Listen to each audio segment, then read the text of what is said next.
G3 news వార్తలకు స్వాగతం. ముందుగా వార్తల్లోని ముఖ్యాంశాలు. అమరావతి రైతులకు రుణమాఫీ, సిఆర్డీఏ కీలక నిర్ణయం. రాజధాని మౌలిక వసతులకు 1430 కోట్ల ఆమోదం.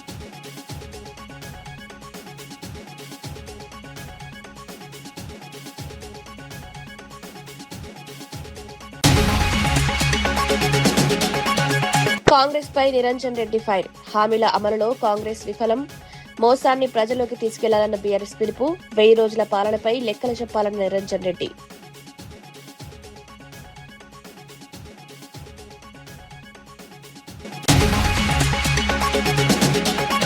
ఓయూకు 1000 కోట్ల హామీ ఏమైందన్న రామచంద్రరావు. ఓయూ నిధులపై రేవంత్ సర్కారు నిలదీత. పాలిటెక్నిక్ విద్యార్థుల సమస్యలు పరిష్కరించాలని డిమాండ్. ఫీజు రియంబర్స్మెంట్ బకాయిలు వెంటనే చెల్లించాలన్న బీజేపీ.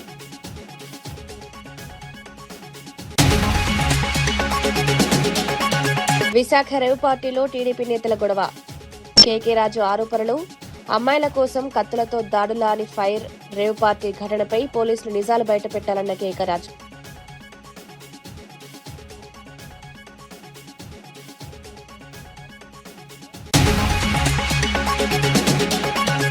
చదువుతో పాటు క్రీడలకు ప్రాధాన్యం ఇవ్వాలన్న కిషన్ రెడ్డి. యువత క్రీడల్లో రాణించాలని పిలుపు. 2036 ఒలింపిక్స్ కు భారత్ బిడ్. క్రీడా ప్రతిభను ప్రోత్సహించాల్సిన బాధ్యత విద్యాసంస్థలదేనని వెల్లడి. అమరావతి రాజధాని నిర్మాణానికి సంబంధించి సిఆర్డీఏ అథారిటీ కీలక నిర్ణయాలు తీసుకుంది. రాజధాని కోసం 2వ దశ భూ సమీకరణలో పాల్గొంటున్న రైతులకు రుణమాఫీ ప్రయోజనాలు కల్పించాలని నిర్ణయించింది. ముఖ్యమంత్రి చంద్రబాబు నాయుడు అధ్యక్షతన జరిగిన సమావేశంలో ఈ నిర్ణయాలు తీసుకున్నట్లు మంత్రి నారాయణ తెలిపారు. రాజధాని ప్రాంతంలో కీలక మౌలిక వసతుల ఏర్పాటుకు 1430 కోట్ల వ్యయానికి ఆమోదం లభించింది. అదనంగా 596 కోట్ల అంచనా వ్యయంతో లైబ్రరీ, కన్వెన్షన్ సెంటర్ నిర్మాణానికి కూడా గ్రీన్ సిగ్నల్ ఇచ్చారు. అమరావతి అభివృద్ధి పనులను వేగవంతం చేయడంలో భాగంగా మౌలిక సదుపాయాలపై ప్రత్యేక దృష్టి పెట్టాలని ప్రభుత్వం నిర్ణయించింది. 2వ దశ భూ సమీకరణలో రైతుల భాగస్వామ్యాన్ని పెంచేందుకు రుణమాఫీ ప్రయోజనం ఉపయోగపడుతుందని అధికారులు భావిస్తున్నారు. రాజధాని ప్రాంతంలో రహదారులు, ఇతర మౌలిక వసతుల నిర్మాణానికి అవసరమైన ప్రణాళికలను సిద్ధం చేయాలని సూచించారు. లైబ్రరీ, కన్వెన్షన్ సెంటర్ ద్వారా అనుమతులు ప్రజలకు, విద్యార్థులకు వివిధ కార్యక్రమాలకు అవసరమైన సదుపాయాలు అందుబాటులోకి రానున్నాయి. రాజధాని అభివృద్ధి పనుల్లో నిధుల వినియోగం పారదర్శకంగా ఉండాలని ప్రభుత్వం స్పష్టం చేసింది. అమరావతి నిర్మాణాన్ని ప్రాధాన్యంగా తీసుకుని అవసరమైన మౌలిక వసతులను దశలవారీగా పూర్తి చేయాలని నిర్ణయించారు. అయితే సిఆర్ఆర్ఐ న్యూఢిల్లీ, ఐఐటి ఖరగ్పూర్ ఈ 2 ఆర్గనైజేషన్స్తో దాన్ని మళ్ళీ స్టడీ చేయించాం. పెద్ద రోడ్లలో వచ్చి యాక్చువల్గా బీటీ ఉంటుంది. చిన్న రోడ్లలో అంతా స్మాల్ రోడ్స్ అంటే 54 ఫీట్ 40 ఫీట్ వాటిలో సీసీ అనుకున్నాం, కాంక్రీట్. అయితే వాళ్ళు స్టడీ చేసిన తర్వాత కొత్తగా నిర్మించే యొక్క నగరంలో ఎక్కువగా వెహికల్స్ ఇవన్నీ తిరగటం, వీటన్నిటి వల్ల, అంతేకాని బ్లాక్ కాటన్ సాయిల్ కాబట్టి సీసీ రోడ్లు వేస్తే దెబ్బతినే పాసిబిలిటీ ఉంటుంది. అందువల్ల దీన్ని బీటీ వేయమని వాళ్ళు చెప్పడం జరిగింది. అంతేకాని దాని స్ట్రెంత్ కూడా కొంత పెంచమని వాళ్ళు యాక్చువల్గా సజెషన్ చేశారు. సో ఏదైతే 29 గ్రామాల్లో లేఅవుట్స్ రోడ్స్ వేస్తున్నాం, అక్కడ బీటీ చేయడానికి యాక్చువల్గా ఈరోజు ఈరోజు అథారిటీ అప్రూవల్ ఇవ్వటం జరిగింది. అదేవిధంగా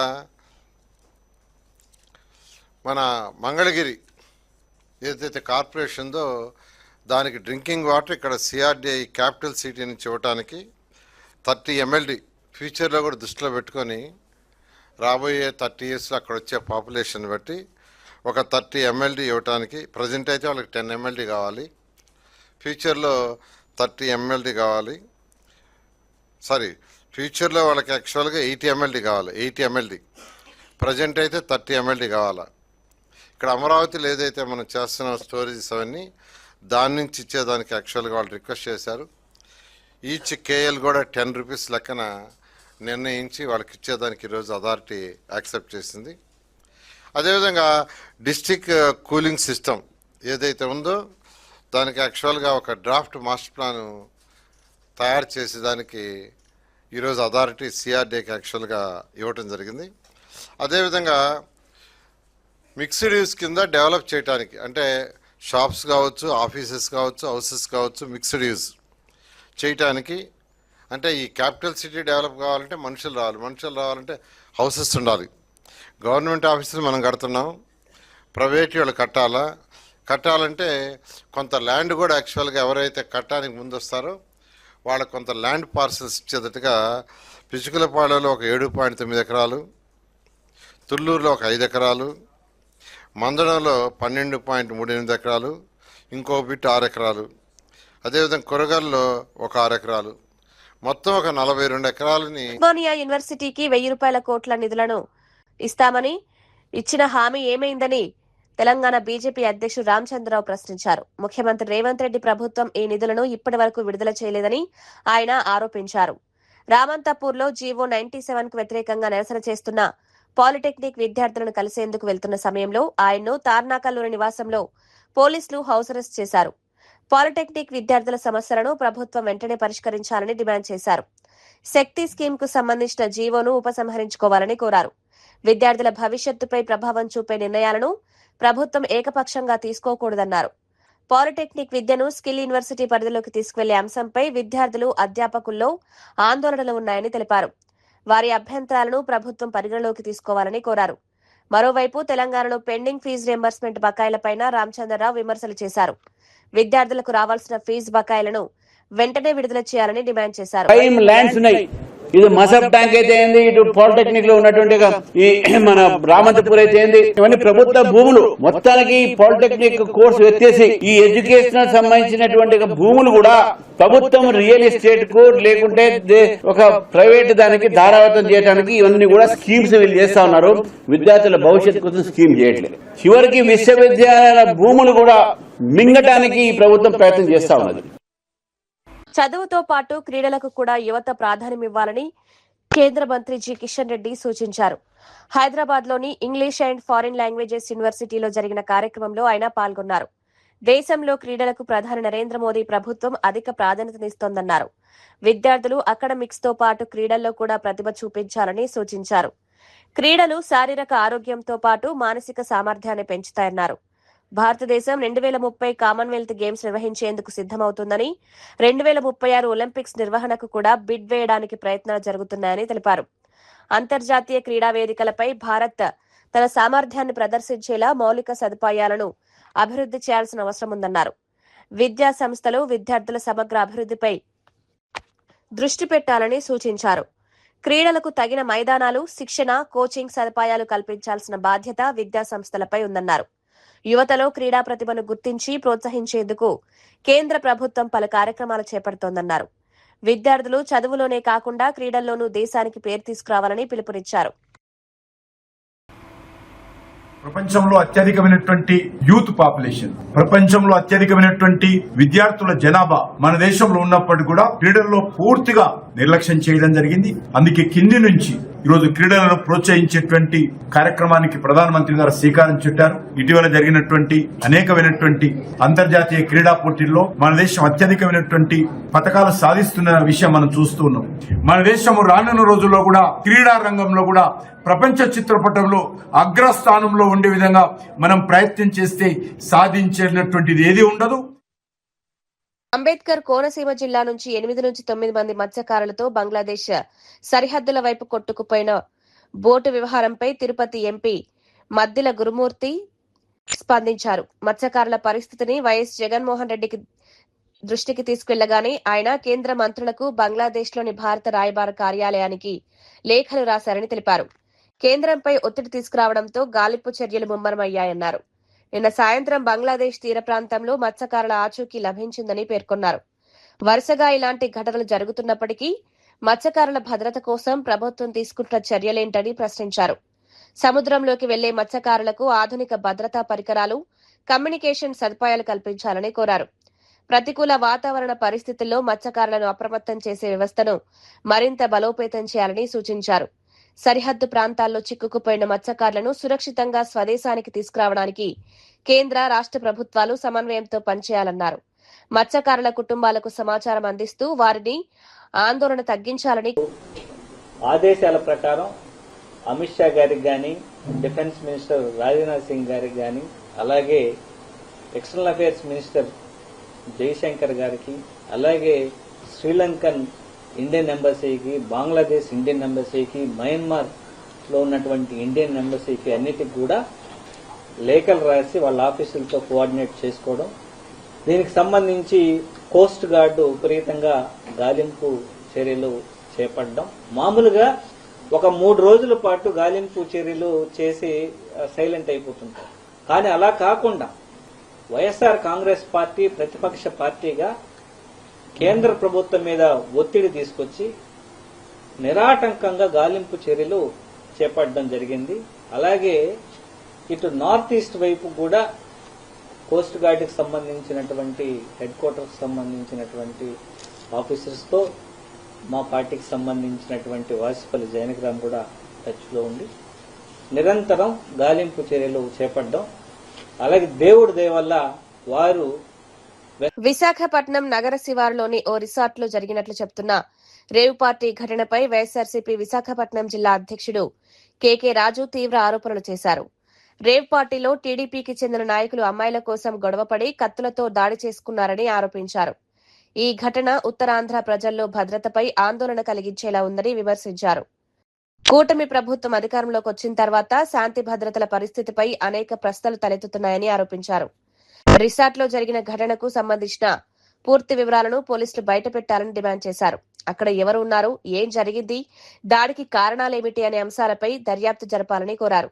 రాజకీయ నాయకులతో సంబంధమున్న వ్యక్తులు ఉన్నప్పటికీ చట్టం అందరికీ సమానంగా వర్తించాలన్నారు. రేవ్ పార్టీలు అక్రమ కార్యకలాపాలు, నేరాలకు అడ్డుకట్ట వేయాల్సిన బాధ్యత పోలీసులపై ఉందన్నారు. జరుగుతున్న ఈ సంఘటనలే నిదర్శనం. రెండోది, ఒకవైపు ఎక్కడ పడితే అక్కడ మద్యం దొరుకుతుంది, డ్రగ్స్ దొరుకుతుంది, గంజాయి దొరుకుతుంది.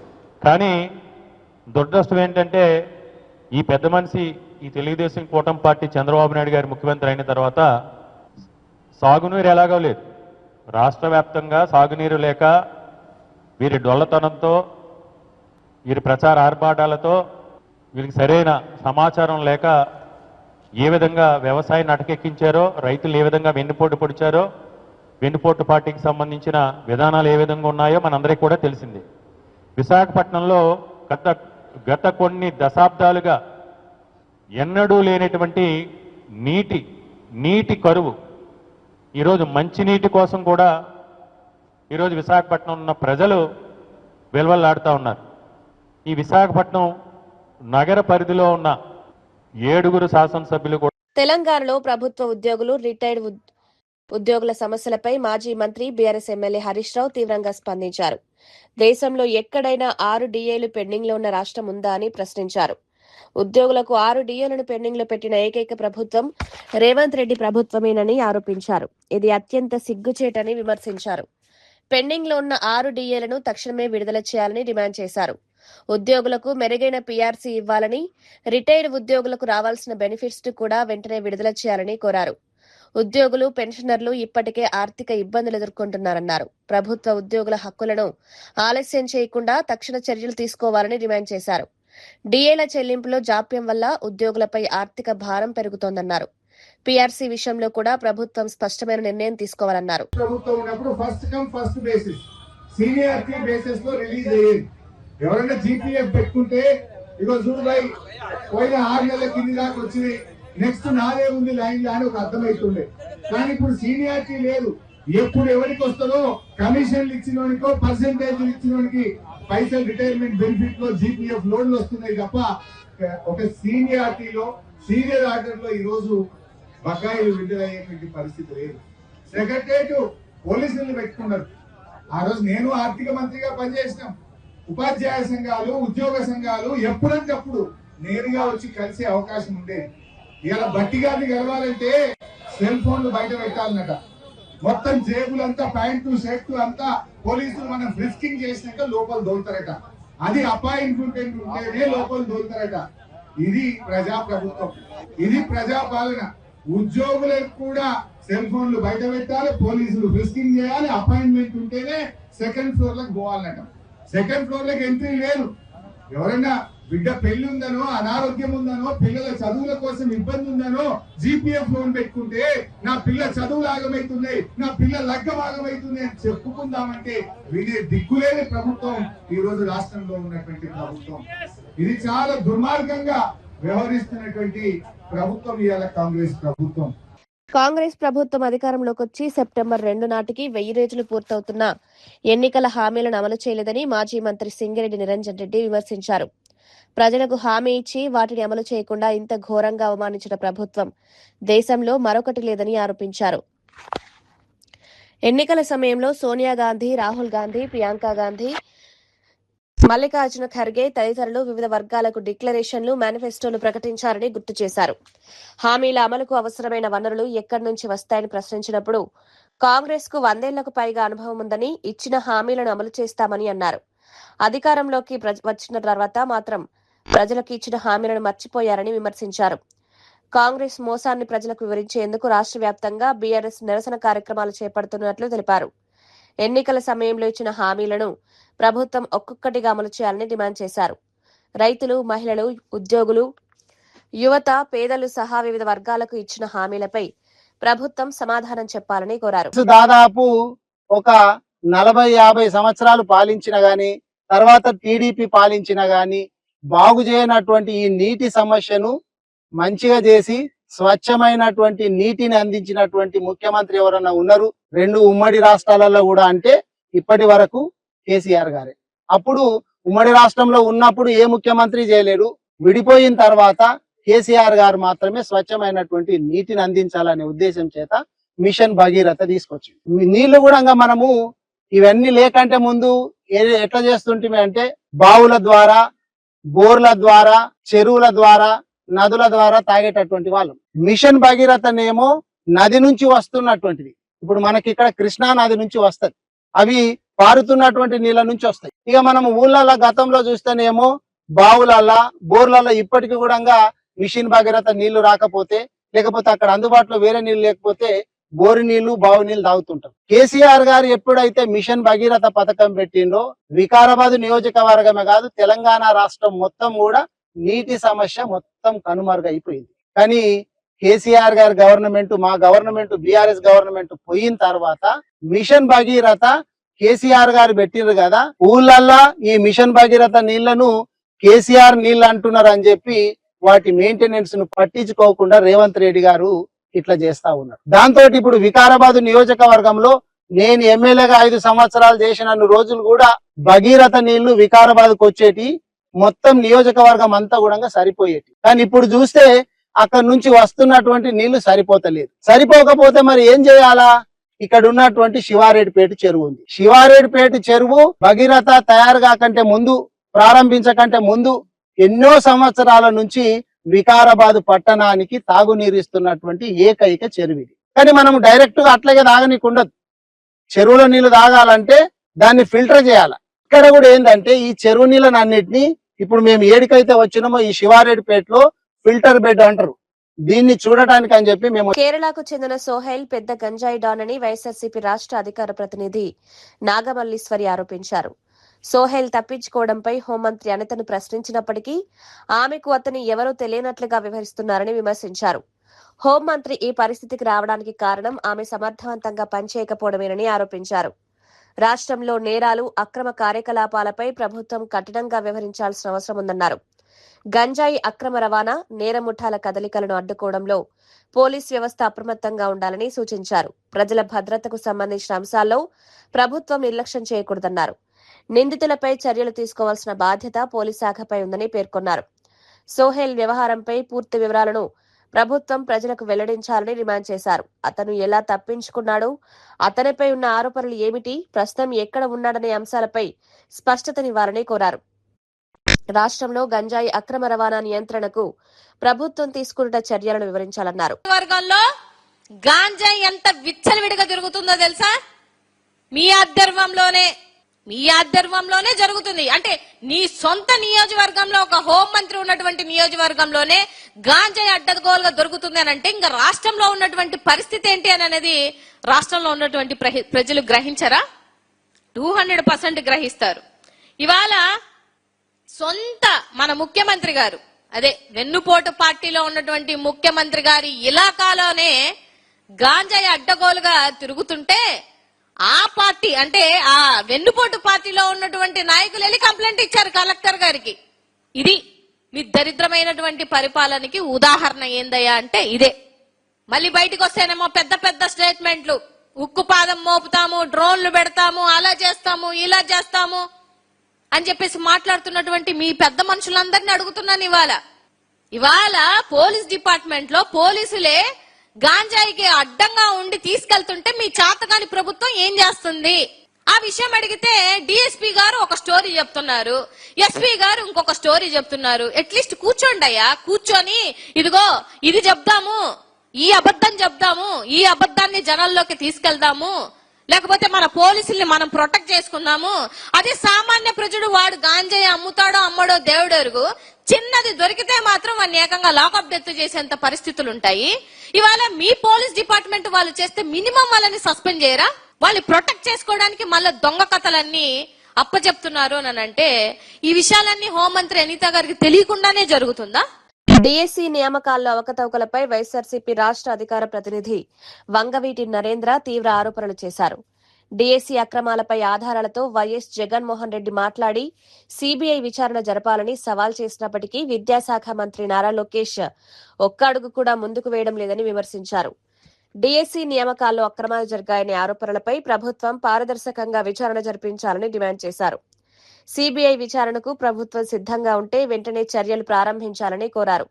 అభ్యర్థుల భవిష్యత్తుకు సంబంధించిన అంశంలో ఎలాంటి అనుమానాలకు తావు లేకుండా పూర్తి స్థాయిలో దర్యాప్తు జరగాల్సిన అవసరం ఉందన్నారు. డిఎస్సి ప్రక్రియపై అభ్యర్థుల్లో ఉన్న సందేహాలను ప్రభుత్వం నివృత్తి చేయాలని సూచించారు. నియామకాల్లో అవకతవకలు జరిగాయనే ఆరోపణలు వస్తున్న నేపథ్యంలో స్వతంత్ర సంస్థతో విచారణ చేయిస్తే వాస్తవాలు బయటపడతాయన్నారు. వైఎస్ఆర్సీపీ ఈ అంశాన్ని వదిలిపెట్టబోదని, సీబీఐ విచారణ జరిగే వరకు పోరాటం కొనసాగిస్తామని స్పష్టం చేశారు. లేవనెత్తారు గ్రూప్ 1 లో మీరు చేసిన టైంలో అవకతవకలు అన్నారు. ఎస్, జగన్మోహన్ రెడ్డి గారు చాలా స్పష్టంగా ఒప్పుకున్నారు. దానికి ఏంటి దాని మీద సిబిఐ ఎంక్వైరీ మేము సిద్ధంగా ఉన్నాము. మరి మీరెందుకు ఒప్పుకోలేకపోతున్నారు? మీకెందుకు ధైర్యం సరిపోవట్లేదు? ఎందుకంటే ఇప్పుడు చెప్పినటువంటి ఒక్కొక్క ఆధారాలన్నీ కూడా తీసుకుంటే ప్రతి ఒక్కటి కూడా చాలా స్పష్టంగా ఆధారాలతో దొరికిపోతారని మీకు భయం ఉంది కాబట్టి మీరు సిబిఐ ఎంక్వైరీకి ఒప్పుకోవట్లేదు. ఇప్పుడు ఈయన చేసేటివి పోనీ పబ్లిక్ ఎదురుకుండా కాదు, ఎక్కడైతే అసెంబ్లీలో మీరు మాట్లాడాలనుకుంటున్నారో ఏకపక్షంగా మీకు అక్కడ బలం ఉందని చెప్పని మీరు అసెంబ్లీలో మాట్లాడుతున్నారు. మరి పక్కనే మండలంలోకి రావయ్యా ఇదే ఛాలెంజ్లు తీసుకుని చెప్పని లోకేష్ ని పిలిస్తే 4 రోజుల పాటు మండలంలో మాత్రం రావడానికి ఎక్కడ కూడా ఆయన ఒప్పుకోలేదు. అక్కడ మా మాజీ విద్యాశాఖ మంత్రి ఉన్నారు. పోనీ నువ్వు ఇస్తున్న ఛాలెంజ్లు నీకు ఎన్నోసార్లు చెప్పాం, నీ స్థాయి అది కాదు. జగన్మోహన్ రెడ్డి గారికి నువ్వు ఛాలెంజ్ ఇసినటువంటి స్థాయి నీది కాదు. మా మాజీ మంత్రి పేరు సంగారెడ్డి పట్టణంలోని కలెక్టరేట్ ఎదురుగా శ్రీ సాయి కాలనీలో అగస్త్య ఆదివేదం హాస్పిటల్ నూతనంగా ప్రారంభమైంది. హాస్పిటల్ మేనేజింగ్ డైరెక్టర్ డాక్టర్ శాంతి కుమార్ పటేల్, డాక్టర్ సబితా పటేల్ ఆధ్వర్యంలో ఈ ఆసుపత్రిని ఏర్పాటు చేశారు. ఆయుర్వేద వైద్య విధానంతో ప్రజలకు మెరుగైన వైద్య సేవలు అందించడమే తమ ప్రధాన లక్ష్యమని నిర్వాహకులు తెలిపారు. అనుభవజ్ఞులైన వైద్యుల ఆధ్వర్యంలో రోగులకు నాణ్యమైన సేవలందించేందుకు ఆసుపత్రిలో అవసరమైన ఏర్పాట్లు చేసినట్లు చెప్పారు. స్థానిక ప్రజలకు అందుబాటులో ఉండేలా ఆసుపత్రిని ఏర్పాటు చేశామన్నారు. ఆయుర్వేద వైద్యంపై ప్రజల్లో మరింత అవగాహన పెంచాల్సిన అవసరం ఉందన్నారు. సాంప్రదాయ వైద్య విధానంతో పాటు ఆధునిక అవసరాలకు అనుగుణంగా సేవలందించేందుకు కృషి చేస్తామని పేర్కొన్నారు. రోగులకు ఆరోగ్యంపై సరైన సలహాలు, వైద్య సేవలు అందించేందుకు నిపుణుల బృందం పనిచేస్తోందన్నారు.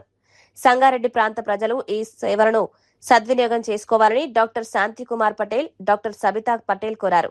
ప్రాపర్గా మనకి ట్రీట్మెంట్ అయితే ఉంటుంది. అన్ని వాటికి మనకి ట్రీట్మెంట్ దొరుకుతుంది.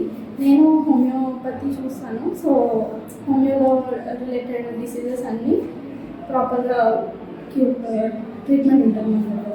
హోమియోపతి చేశాను. నేను 2 years ఎక్స్పీరియన్స్ ఉంది. అందరికీ నమస్కారం. నా పేరు డాక్టర్ సబితా పాటిల్. నేను బిఎంఎస్ కంప్లీట్ చేశాను 2013లో.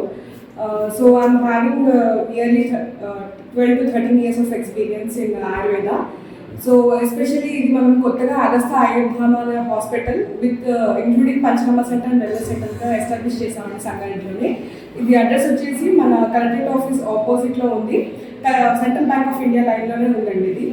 సో ఇది హాస్పిటల్ స్పెషాలిటీ ఏంటంటే for the first time in Sangareddy we are establishing Ayurveda clinic, దాంతోపాటు పంచనామా సెంటర్ కూడా ఉంది, along with physiotherapy and homeopathy department కూడా దీంట్లో అవైలబిలిటీ ఉందండి. మనకి ఆయుర్వేదంలో ప్రతి ఒక్క డిసీజ్కి సంబంధించిన ట్రీట్మెంట్ మన దగ్గర అవైలబుల్ ఉంది. ఎస్పెషల్లీ ఇన్ఫర్టిలిటీ, పీసీఓఎస్ కానీ ఫెయిల్డ్ ఐవీఎఫ్, ఫెయిల్డ్ ఐవీఐ వాళ్ళకి కూడా సంతానం కలిగించేలాగా మన దగ్గర స్పెషాలిటీ అవన్నీ ఉన్నాయండి. మెడిసిన్స్ అన్నీ ఉన్నాయి, దానికి సంబంధించిన ప్రొసీజర్స్ కూడా చేస్తాం మన దగ్గర. మన దగ్గర పంచకర్మ థెరపీ కూడా ఉంది. సో దాంట్లో కట్టి వస్తీ కానీ, జాన్ వస్తీ కానీ, అభ్యంగా కానీ, స్వేదన అవన్నీ ప్రొసీజర్స్ మన దగ్గర ఉన్నాయి. ఉత్తర వస్తీ అన్ని ప్రొసీజర్స్, అన్ని టైప్ ఆఫ్ వస్తీస్ మన దగ్గర చేస్తామండి. సో సంగారెడ్డి ప్రజలకు ఒకటి చెప్తున్నారు ఏంటంటే ఈ అవకాశం అందరూ సద్వినియోగం చేసుకుంటారని నా మనవి. డాక్టర్స్ ప్యానల్ ఒక 4 to 5 members వరకు ఉన్నారండి. డాక్టర్ శాంత్ కుమార్ పాటిల్ సార్ ఉన్నారు ఇక్కడ మన దగ్గర. సార్ మనకు జనరల్ డిసార్డర్స్ కానీ జనరల్ ఏవైనా సరే ఓపీ మొత్తం సారే చూసుకుంటారు. మెయిన్గా మెయిల్ ఇన్ఫర్టిలిటీ కేసెస్ అని సార్ చూసుకుంటారు, ఫీమేల్ ఇన్ఫర్టిలిటీ నేను చూసుకుంటాను. మెయిన్గా జనరల్గా ఆర్థోపెడిక్ కేసెస్ కానీ, సిఓపిడి కేసెస్ కానీ, మిగతా స్కిన్ రిలేటెడ్ కేసెస్ కానీ, సోరియాసిస్ కానీ ఏవైనా సరే సార్ మిగతా మొత్తం చూసుకుంటారు. నేను వచ్చేసి ఓన్లీ ఫీమేల్కి సంబంధించింది, ఎస్పెషల్ దాంట్లో ఇన్ఫర్టిలిటీ కేసెస్ అని నేను డీల్ చేసుకుంటాను. మా దగ్గర డాక్టర్ హరిశివాని మేడం ఉన్నారు. ఆ మేడం ప్యూర్లీ హోమియోపతి, తన మేడం మొత్తం చూసుకుంటారు. సో ఫిజియోథెరపీలో వచ్చేసరికి మా దగ్గర 2 డాక్టర్స్ అవైలబుల్ ఉన్నారండి. మెయిల్ ఒక డాక్టర్, ఫీమేల్ ఒక డాక్టర్, 2 ఉన్నారండి మా దగ్గర. మెయిల్ డాక్టర్ వచ్చేసి డాక్టర్ మధుకర్ గారు ఉన్నారండి. ఆయన మనకు మార్నింగ్ నుంచి ఈవినింగ్ వరకు అవైలబుల్ ఉంటారు. ఫీమేల్ ఫిజియోథెరపిస్ట్ డాక్టర్ సౌమ్య ఉందండి, తను మనకు వీక్లీ వన్స్ అవైలబుల్లో ఉంటారు. ఎందుకంటే మేడం మనకు బయట వేరే హాస్పిటల్స్ చేస్తారు మేడం. నా పేరు డాక్టర్ శాంత్ కుమార్ పాటిల్. నా లాస్ట్ 15 years నుంచి ప్రాక్టీస్ చేస్తున్నాను. అల్లోపతి ప్రాక్టీస్ చేస్తుంది. ఇప్పుడు ఆయుర్వేదం ఇదో కన్వర్ట్ అయ్యాను. దీనిలో అగస్త్య ఆయుర్ధామ హాస్పిటల్ నుంచి దీనిలో హోమియోపతి, ఆయుర్వేద, ఫిజియోథెరపీ ఈ కాన్సెప్ట్తో పెట్టాము. దీంతో ఇంకా 15 days ఒకసారి అక్యుపంక్చర్ కూడా వస్తున్నారు. మరి డైటీషియన్, నేచురోపతి ఈ విధంగా ఆలోచిస్తున్నాం. కంప్లీట్ ఇంటిగ్రేటెడ్ మెడిసిన్ లాగా, integrated medicine, pure Ayurveda, polyclinic కాన్సెప్ట్తో తీసుకొని వస్తున్నాం. పంచకర్మ థెరపీ కూడా ఉంది. సంగారెడ్డి పట్టణంలో ఇదే ఫస్ట్ టైం ఇట్లా అంటే ఈ కాన్సెప్ట్తో వచ్చింది. నెక్స్ట్ ఫ్యూచర్లో ఏదో అవుతాయి. మనం సెకండ్ వీక్లీ వన్స్ కూడా మనం ఇది చేద్దామంటున్నాం, కన్సల్టింగ్ ఇది పెట్టుకున్నామని ఆలోచన. తెలంగాణ ఉద్యోగుల న్యాయమైన డిమాండ్ల సాధన కోసం టీజీఈ జేఏసీ సంగారెడ్డి జిల్లా శాఖ ఆధ్వర్యంలో కలెక్టరేట్ ఎదుట మహాధర్నా నిర్వహించారు. వివిధ శాఖలకు చెందిన ఉద్యోగులు, ఉపాధ్యాయులు, రిటైర్డ్ ఉద్యోగులు, సిపిఎస్ ఉద్యోగులు, కార్మికులు, పెన్షనర్లు, అవుట్సోర్సింగ్ ఉద్యోగులు పెద్ద సంఖ్యలో పాల్గొన్నారు. రాష్ట్రంలోని ఉద్యోగులు, ఉపాధ్యాయులు, పెన్షనర్లు ఎదుర్కొంటున్న సమస్యలను ప్రభుత్వం వెంటనే పరిష్కరించాలని టీజీఈ జేఏసీ జిల్లా chairman MD Javeed Ali demand చేశారు. 2వ పే రివిజన్ కమిషన్ ను వెంటనే అమలు చేయాలని కోరారు. పెండింగ్ లో ఉన్న 6 విడతల డిఏ, డిఆర్లను వెంటనే విడుదల చేయాలని డిమాండ్ చేశారు. సిపిఎస్ ను రద్దు చేసి పాత పెన్షన్ విధానం ఓపీఎస్ ను పునరుద్ధరించాలని కోరారు. పెండింగ్ బిల్లులను నెలకు 2,000 కోట్ల చొప్పున విడుదల చేయాలని డిమాండ్ చేశారు. నూతన ఈహెచ్ఎస్ పథకాన్ని సక్రమంగా అమలు చేసి అన్ని ఆసుపత్రుల్లో నగదు రహిత వైద్య సేవలు అందుబాటులోకి తీసుకురావాలని కోరారు. ఉద్యోగుల ఆర్థిక ఇబ్బందులను దృష్టిలో ఉంచుకుని పెండింగ్ బిల్లులు, రిటైర్మెంట్ బెనిఫిట్స్ ను త్వరితగతిన చెల్లించాలని డిమాండ్ చేశారు. ఉద్యోగ సంఘాలతో ప్రభుత్వం చర్యలు జరిపి శాశ్వత పరిష్కారం చూపాలని టీజీఈ జేఏసీ జిల్లా కన్వీనర్ వైద్యనాథ్ కోరారు. అనంతరం ఉద్యోగ సంఘాల నాయకులు సంగారెడ్డి అదనపు కలెక్టర్ పాండుకు వినతి పత్రం సమర్పించారు. మేము ఏం చేసినా కూడా గవర్నమెంట్కి ప్లస్ మా ఎంప్లాయీస్కి రోడ్డు మీద పడకుండా అందరినీ కాపాడుకుంటూ ముందు పోవాలనుకుంటున్నాం. కాబట్టి గవర్నమెంట్ కూడా ఇది మీరు ఒక ఫైనాన్షియల్ డిసిషన్ తీసుకుని సాధించలేరు. ఒక పొలిటికల్ డిసిషన్ తీసుకొని మా ఎంప్లాయీస్ 12,000 కోట్లు ఇచ్చేస్తే ఇమీడియట్గా ఎంప్లాయీస్ ప్రాబ్లమ్ సాల్వ్ అయిపోతుంది. అదేవిధంగా మీరు కొత్త పిఆర్సీ ఆల్రెడీ అంటే మీరు మేనిఫెస్టోలో గవర్నమెంట్ రాకముందు మీరు చెప్పినాయే కదా, మీరు రాగానే అసలు ఎంప్లాయీస్ అందరూ మీకు నమ్మి ఓట్లేసి మిమ్మల్ని గెలిపించినారు. సో మీరు కూడా మీ యొక్క వాగ్దానాన్ని మీరు నిలుపుకుని ఈ యొక్క ఎంప్లాయీస్ మీ ఏదైతే మీరు ఇచ్చిన ఇంప్లిమెంట్ చేస్తే బాగుంటుంది. ఒకటి సిపిఎస్ మీరు రద్దు చేస్తామని చెప్పినారు, వచ్చిన మీరు వరంగల్ సభాముఖంగా మీరు చెప్పినారు సిపిఎస్ రాగానే రద్దు చేస్తామన్నారు, కానీ ఇప్పటిదాకా దానికి ఎలాంటి యాక్షన్ లేదు. అదేవిధంగా 3 డిఏలు పోయి 6 డిఏలు అయినాయి. అదేవిధంగా ఈ రిటైర్ అయిన ఎంప్లాయీస్ చాలామంది చాలా రకాలుగా సఫర్ అవుతున్నారు. కనీసం వాళ్ళ పిల్లల పెళ్లి కోసము వాళ్ళ అప్పులు తీర్చుదామని జీపీఎఫ్ అమౌంట్ జమ చేస్తున్నారు, అది కూడా వస్తలేదు కదా. కాబట్టి మీరు తొందరగా మా యొక్క సమస్యలని తీరుస్తారని నమ్మకంతో, అదేవిధంగా మా మారాం జగదీశ్వర్ గారు, మా స్టేట్ సెక్రటరీ ఏదో శ్రీనివాస్ గారి ఆదేశాల మేరకు మేము ముందుకు పోతాం. ఈ అవకాశం ఇచ్చిన ప్రెస్ మీడియా అందరికీ ధన్యవాదాలు తెలుపుతూ thank you very much. Amaravati రైతులకు రుణమాఫీ, సిఆర్డీఏ కీలక నిర్ణయం. రాజధాని మౌలిక వసతులకు 1430 కోట్ల ఆమోదం.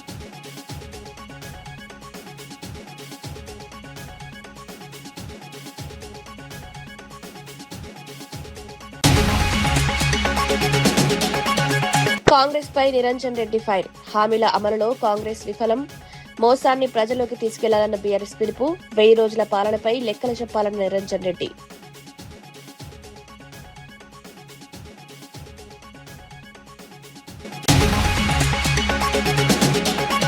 ఓయూకు 1000 కోట్ల హామీ ఏమైందన్న రామచంద్రరావు, ఓయూ నిధులపై రేవంత్ సర్కారు నిలదీత, పాలిటెక్నిక్ విద్యార్థుల సమస్యలు పరిష్కరించాలని డిమాండ్, ఫీజు రియంబర్స్మెంట్ బకాయిలు వెంటనే చెల్లించాలన్న బీజేపీ.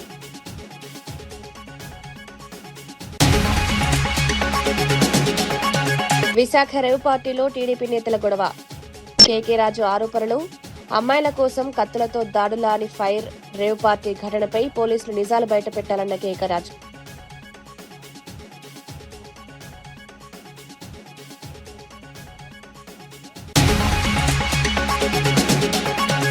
చదువుతో పాటు క్రీడలకు ప్రాధాన్యమివ్వాలన్న కిషన్ రెడ్డి, యువత క్రీడల్లో రాణించాలని పిలుపు, 2036 ఒలింపిక్స్ కు భారత్ బిడ్, క్రీడా ప్రతిభను ప్రోత్సహించాల్సిన బాధ్యత విద్యాసంస్థలదేనని వెల్లడి.